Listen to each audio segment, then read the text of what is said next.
नमस्कार दोस्तों, हार्दिक अभिनंदन आप सबका आपके अपने YouTube channel Kuldeep Nalwa channel पर। साथियों, आज हम चर्चा करेंगे एक महत्वपूर्ण सवाल के ऊपर। क्या हरियाणा के अंदर इनेलो बसपा गठबंधन कांग्रेस का खेल बिगाड़ देगा? तो साथियों, चर्चा में आगे बढ़ने से पहले उन सभी दोस्तों से निवेदन है, यदि चैनल को सब्सक्राइब नहीं किया है तो चैनल को सब्सक्राइब कर लें, और यदि वीडियो पसंद आए तो लाइक और शेयर जरूर करें। और इस विषय पर आप अपने क्या विचार रखते हैं तो कमेंट के अंदर कमेंट जरूर करें। हरियाणा की राजनीति में इन दिनों बड़े बदलाव हो रहे हैं। इनेलो और बसपा के बीच हुए गठबंधन ने प्रदेश की राजनीति में हलचल मचा दी है। यह गठबंधन क्या कांग्रेस के लिए खतरा बन सकता है? तो आइए जानते हैं विस्तार से। अभी राज्य की सत्ता के ऊपर काबिज रही इनेलो के सामने अपने अस्तित्व को बचाने की एक चुनौती है। तो दोस्तों, हम पिछले कुछ विधानसभा चुनावों के अंदर इनेलो का प्रदर्शन क्या रहा और उसका वोट परसेंट क्या रहा, तो हम इसके ऊपर थोड़ी नज़र डालते हैं। 2005 में इनेलो ने 89 सीटों पर चुनाव लड़ा और केवल 9 सीटें ही जीत पाई थी, और जिसमें उनका वोट परसेंट रहा 26.77% उनको वोट प्राप्त हुए। और 2009 में इनेलो ने अच्छा प्रदर्शन किया था, जिसमें 88 सीटों पर चुनाव लड़ा और 31 सीटें जीतने में कामयाब रहे और 25.78% वोट हासिल किए। और 2014 में 88 सीटों पर चुनाव लड़ा और जिसमें से 19 सीटों पर जीत हासिल की थी और 24.11% वोट मिले थे। और 2019 में इनेलो ने 88 सीटों पर चुनाव लड़ा और जिसमें से केवल एक एल नवाज की सीट को ही जीत पाए, जिसमें अभय सिंह चौटाला विधायक बने थे। तो ये था यानी कि इनेलो का 4 विधानसभाओं का चुनावों का जो इनको वोट परसेंट और कितनी इन्होंने सीट जीती, ये तो इसका था। और अब हम बात करते हैं हरियाणा के अंदर जो बहुजन समाज पार्टी का जो वोट परसेंट रहा है पिछले कुछ 4 विधानसभाओं को लेकर के, उनका क्या वोट परसेंट रहा है, थोड़ा सा हम इसके ऊपर भी नज़र डाल लेते हैं। 2005 में 84 सीटों पर चुनाव लड़ा था और जिसमें से एक ही सीट जीत पाए थे और 3.44% वोट हासिल किया था। 2009 में 86 सीटों पर चुनाव लड़ा, एक सीट जीतने में कामयाब रहे और जिसमें 7.5% वोट प्राप्त किया।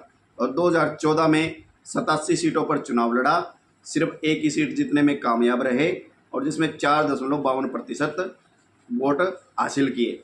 और 2019 में 87 सीटों पर चुनाव लड़ा और एक भी सीट जीतने में कामयाब नहीं रहे और जिसमें 4.31% वोट हासिल किए।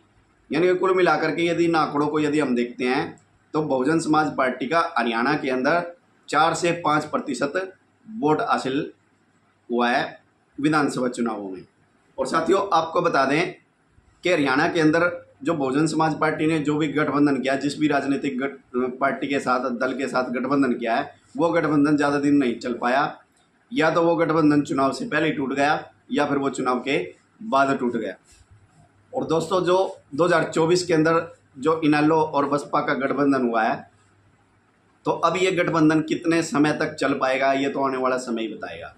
लेकिन अब इस गठबंधन से हरियाणा की सियासत पर क्या प्रभाव पड़ेगा और इससे किस राजनीतिक पार्टी को फ़ायदा होगा और किसको नुकसान होगा, तो इसके ऊपर जो राजनीतिक विशेषज्ञ हैं, जो राजनीति का विश्लेषण करने वाले हैं, उनका क्या कहना है इस विषय के ऊपर। इनेलो और बसपा दोनों ही पार्टियों का हरियाणा में एक जनाधार रहा है।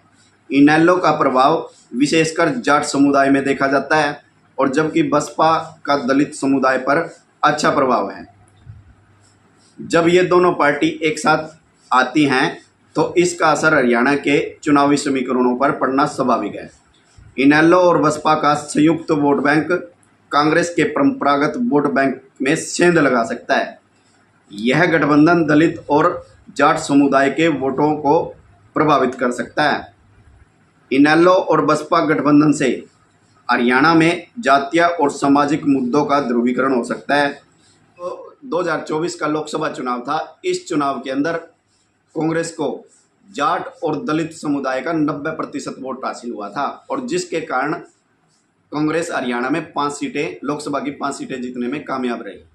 इसलिए भाई ये इनेलो और जो बसपा का जो गठबंधन हुआ है ये भी इन्हीं वोटों को काट सकती है, और इसलिए ये कांग्रेस के लिए बड़ा चिंता का विषय है। लेकिन बीजेपी को इसका कोई भी नुकसान नहीं होगा, इस गठबंधन को, क्योंकि बीजेपी को न तो जाट वोट देते हैं और न ही दलित वोट देते हैं। तो इस वजह से इसलिए इस गठबंधन से बीजेपी को कोई भी नुकसान नहीं है। कांग्रेस को इस गठबंधन का मुकाबला करने के लिए अपनी राजनीति को पुनः देखना होगा और पार्टी के आंतरिक मतभेदों को सुलझाना भी होगा। तो दोस्तों ये साफ है कि हरियाणा के अंदर इनेलो और बसपा गठबंधन हरियाणा की राजनीति में महत्वपूर्ण बदलाव ला सकता है। कांग्रेस के लिए गठबंधन एक बड़ी चुनौती है। क्या कांग्रेस इस चुनौती को पार कर पाएगी या फिर यह गठबंधन कांग्रेस का खेल बिगाड़ देगा, ये तो आने वाला समय ही बताएगा। तो दोस्तों आपको क्या लगता है, क्या इनेलो और बसपा गठबंधन हरियाणा के अंदर कांग्रेस का खेल बिगाड़ देगा? तो आप इस विषय के ऊपर आप अपनी क्या राय रखते हैं, तो कमेंट सेक्शन के अंदर अपने कमेंट जरूर लिखिएगा। और यदि आपको वीडियो पसंद आई, अच्छी लगी है, तो वीडियो को लाइक और शेयर जरूर कीजिएगा, और चैनल को सब्सक्राइब नहीं किया है तो चैनल को सब्सक्राइब कीजिएगा। तो मिलते हैं फिर अगली वीडियो में नई जानकारी के साथ, नए विषय के साथ। तब तक सभी साथियों को जय श्री राम, वंदे मातरम।